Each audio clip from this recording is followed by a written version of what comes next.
Fala, minha gente! Tudo bem com vocês? Espero que estejam maravilhosamente bem prontos para mais uma leitura da palavra do nosso Deus e maravilhoso Pai. Hoje estaremos lendo o capítulo 20 do livro de 2 Reis, capítulo 2 de Hebreus, capítulo 13 de Oséias e capítulo 137 e 138 de Salmos. Antes de darmos início a mais uma leitura da palavra do Senhor, vamos a um momento de oração. Então, fecha teus olhos e ora comigo. Deus bendito, Pai excelso, apresentamos diante de Ti, ó Deus, a nossa vida e clamamos ao Senhor pela Tua graça, pelo conhecimento e sabedoria que vem do Senhor. Pedimos que o Senhor nos dê entendimento, nos ajude a compreender e aplicar a palavra do Teu Santo Evangelho, nos ajuda a colocar em prática não só por um momento, ou instante, ou quando for oportuno, mas em todo o tempo, Pai. De forma integral, venhamos viver para a honra e glória do Teu Santo Nome. Nos ajuda nessa empreitada, nessa missão e peregrinação que o Senhor nos incumbiu. Nos dá a graça de sermos cada dia mais semelhantes ao Senhor. Nos ajuda a reconhecer nossas falhas, nos arrependermos e abandonar aquilo que entristece o Teu Santo Espírito, que provoca ira no Senhor, que nos distancia da Tua presença. Deus nos ajuda a nos deleitarmos em oração, na leitura da Tua palavra, como também no jejum. Que em todo o tempo a gente tenha, de fato, uma vida como um culto racional ao Senhor. É assim que oramos a Ti. Fala o nosso coração. Em nome de Jesus é que clamamos. Amém e amém.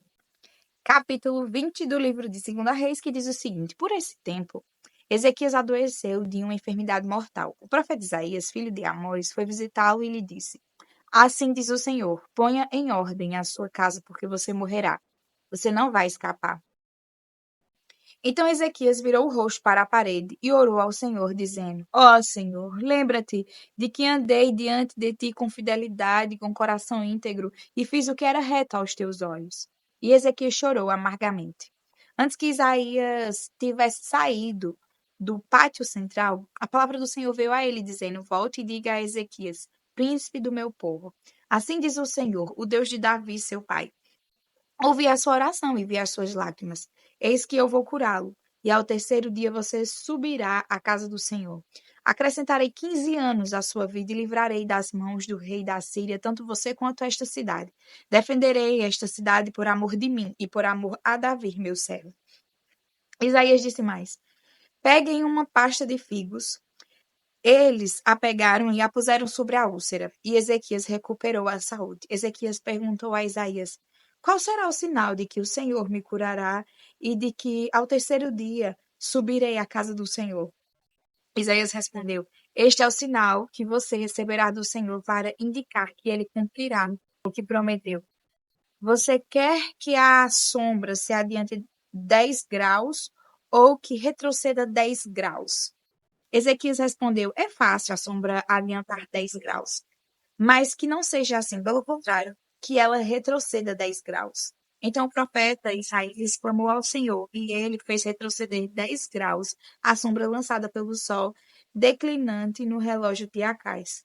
Nesse tempo, Merodach-Baladã, filho de Baladã, rei da Babilônia, enviou cartas e um presente a Ezequias porque soube que ele havia estado doente. Ezequias recebeu bem os mensageiros e lhe mostrou toda a casa do seu tesouro, a prata, o ouro, as especiarias, os óleos finos, o seu arsenal e tudo o que havia nos seus tesouros. Não houve nada em seu palácio, nem em todo o seu domínio, que Ezequias não lhe mostrasse. Então o profeta Isaías foi falar com o rei Ezequias e lhe disse: Que foi que aqueles homens disseram e de onde vieram? Ezequias respondeu: Vieram de uma terra distante, da Babilônia. Isaías perguntou: O que eles viram no seu palácio? Ezequias respondeu: Viram tudo o que há em meu palácio. Não houve nada dos meus tesouros que eu não lhes mostrasse. Então Isaías disse a Ezequias: Ouça a palavra do Senhor. Eis que virão dias em que tudo o que houver no seu palácio, isto é, tudo o que os seus pais ajuntaram até o dia de hoje, será levado para a Babilônia. Não ficará coisa alguma, diz o Senhor.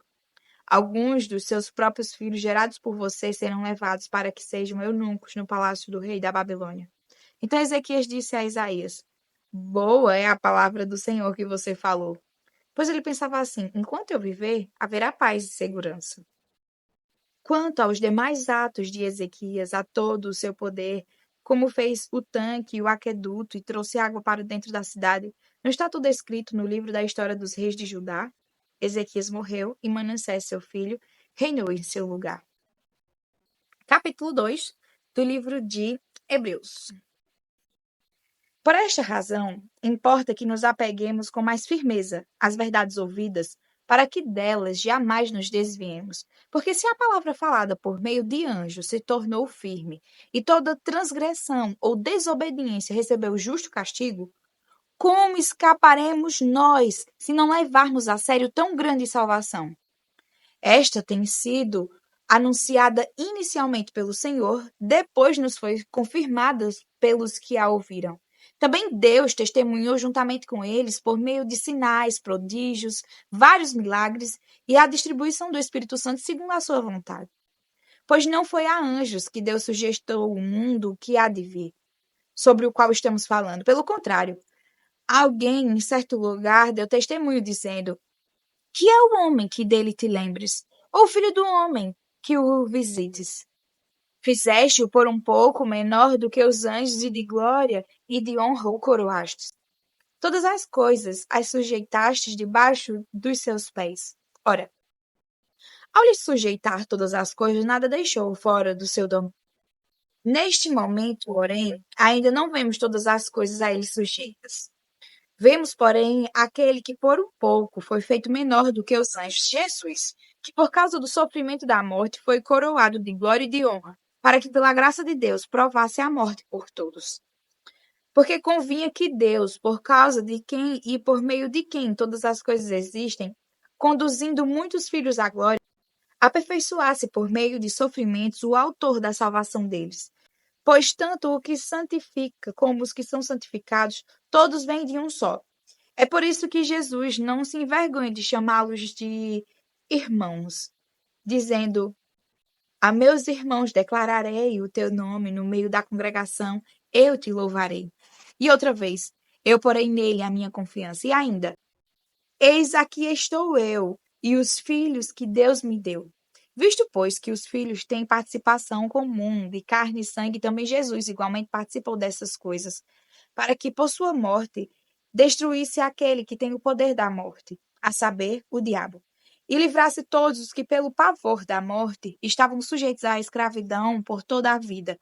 Pois ele, evidentemente, não socorre anjos, mas socorre a descendência de Abraão. Por isso mesmo, era necessário que em todas as coisas ele se tornasse semelhante aos irmãos, para ser misericordioso e fiel sumo sacerdote nas coisas referentes a Deus, e para fazer propiciação pelos pecados do povo. Pois naquilo que ele mesmo sofreu quando foi tentado, é poderoso para socorrer os que são tentados. Capítulo 13 do livro de Oséias. Quando Efraim falava, havia tremor. Foi exaltado em Israel, mas ele se fez culpado por causa de Baal e morreu. Agora pecam cada vez mais. E de sua prata fazem imagens de fundição, ídolos segundo o seu conceito, todos obra de artífices, e dizem: ofereçam sacrifícios a eles. Chegam até a beijar esses bezerros. Por isso, serão como a névoa da manhã, como o orvalho da madrugada, que logo desaparece, como a palha que o vento leva da eira e como a fumaça que sai por uma janela. Mas eu sou o Senhor, seu Deus, desde a terra do Egito. Portanto, vocês não conhecerão outro Deus além de mim, porque não há Salvador a não ser eu. Eu os conheci no deserto, em terra muito seca. Quando tinham comida, eles se fartaram, e uma vez farto, seu coração se encheu de orgulho. Por isso se esqueceram de mim. Portanto, serei para eles como um leão. Como um leopardo, ficarei espreitando no caminho. Como ursa, roubada dos seus filhotes, eu os atacarei e lhes rasgarei o peito. Como leão, eu os devorarei ali mesmo. Como um animal selvagem, os farei em pedaços. A sua ruína, ó Israel, vem de você, e só de mim o seu socorro. Onde está agora o seu rei, para que o salve em todas as suas cidades? E os seus juízes, dos quais você disse: dê-me um rei e príncipes? Eu lhe dei um rei na minha ira e o tirei de você no meu furor.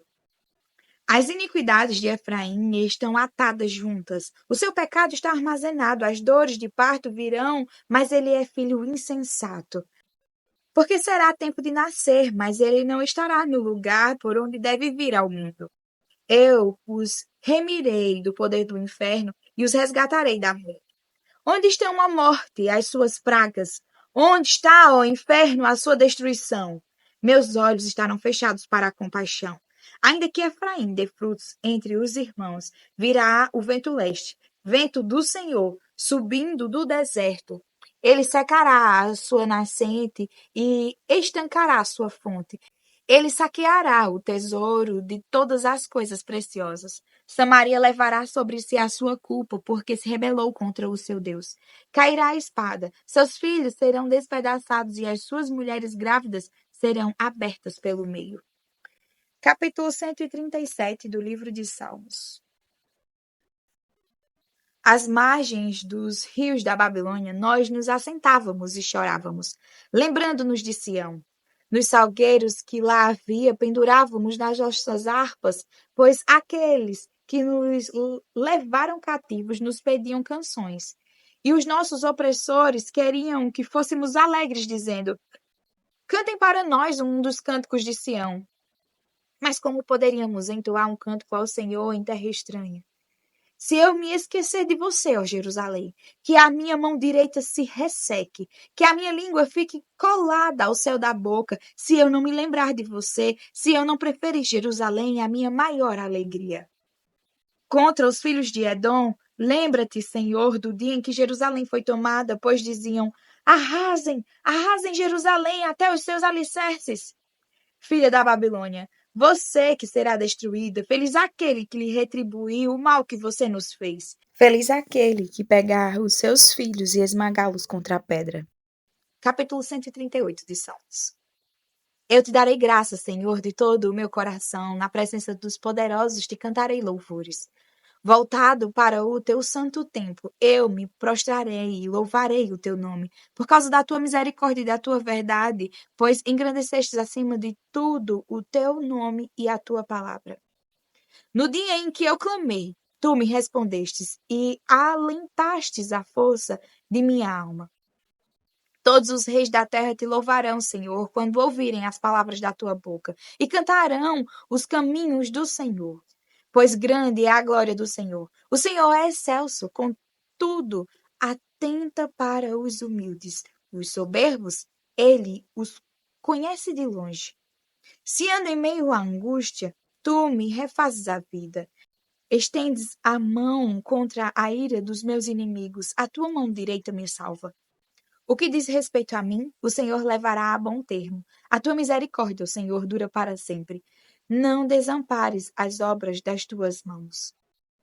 Amém. Até amanhã para mais um leitura da palavra do Senhor. Fiquem com Deus.